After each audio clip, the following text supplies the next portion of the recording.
Assalamualaikum warahmatullahi wabarakatuh. Saya atas nama Nikmatus Solihah dari Prodi PAI kelas 2B akan menjelaskan tentang kerucut pengalaman Edgarden.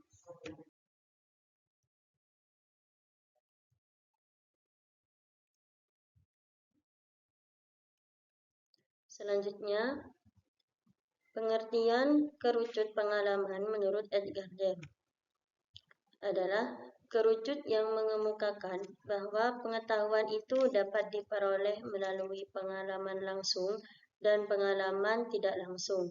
Semakin langsung objek yang dipelajari, maka semakin konkret pengetahuan yang diperoleh. Semakin tidak langsung pengetahuan itu diperoleh, maka semakin abstrak pengetahuan siswa.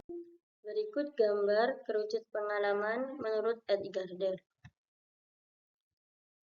Selanjutnya adalah kerucut pengalaman Edgarden.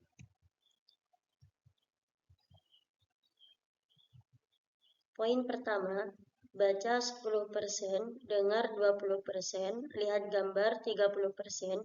Pada tingkatan ini, penggambaran realitas secara langsung sebagai pengalaman yang kita temui pertama kalinya. Pembelajar masih sebagai partisipan, sehingga tingkat pemahamannya pun masih sedikit.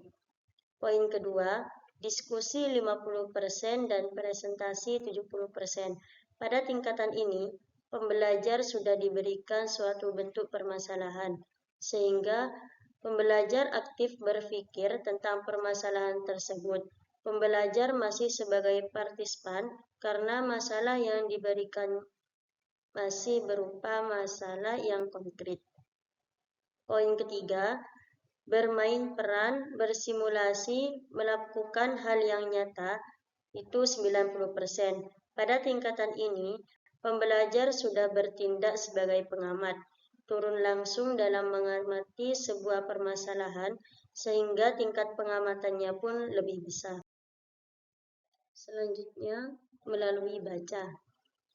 Pengalaman melalui membaca ketika seorang hanya belajar dengan membaca buku saja, maka hanya 10% saja materi dari buku tersebut hanya dapat diingat, karena pembelajaran hanya berperan sebagai partisipan sehingga tingkat pemahamannya pun masih sedikit. Selanjutnya, melalui dengar atau mendengarkan.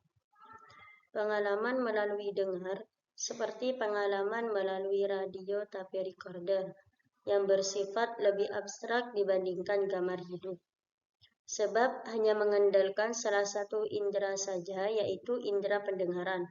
Dengan hanya mendengar, daya ingat yang siswa dapat hanya 20%.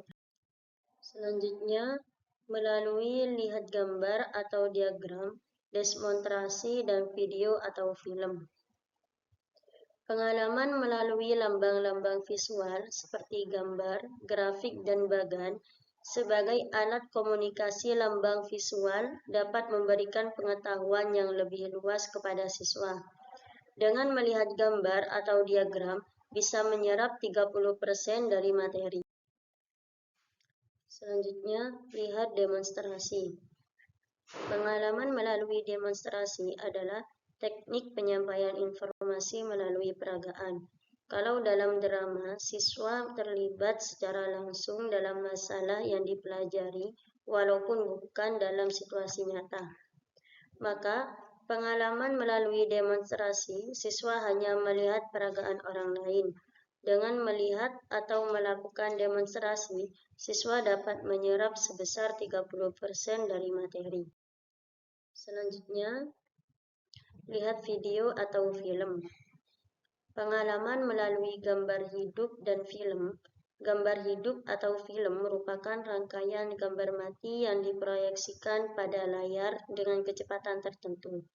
Dengan melihat video atau film, siswa dapat menyerap sebesar 30% pula dari materi. Selanjutnya, terlibat dalam diskusi.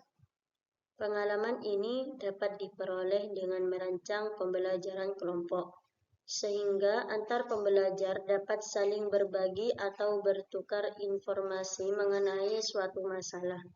Pada tingkat diskusi, bersimulasi dan melakukan hal nyata, kemampuan yang didapatkan merupakan kemampuan yang paling tinggi.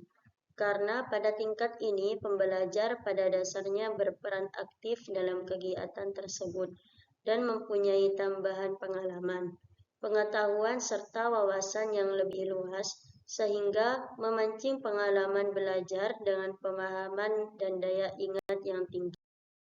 Selanjutnya, bermain peran, melakukan simulasi dan mengerjakan hal yang nyata. Pengalaman yang melalui drama yaitu pengalaman yang diperoleh dari kondisi dan situasi yang diciptakan melalui drama atau peragaan dengan menggunakan skenario yang sesuai dengan tujuan yang hendak dicapai. Dengan bermain peran atau pengalaman melalui drama, siswa dapat menyerap sebesar 90% dari materi. Selanjutnya, melakukan simulasi atau pengalaman tiruan adalah pengalaman yang diperoleh melalui benda atau kejadian yang dimanipulasi agar mendekati keadaan yang sebenarnya. Dengan melakukan simulasi atau pengalaman tiruan, siswa dapat menyerap sebesar 90% dari materi. Selanjutnya, melakukan hal yang nyata atau pengalaman langsung adalah pengalaman yang diperoleh oleh siswa sebagai hasil aktivitas sendiri. Siswa berhubungan langsung dengan objek yang hendak dipelajari tanpa menggunakan perantara. Dengan melakukan hal yang nyata atau pengalaman langsung pula, siswa dapat menyerap 90% dari materi. Sekian, terima kasih.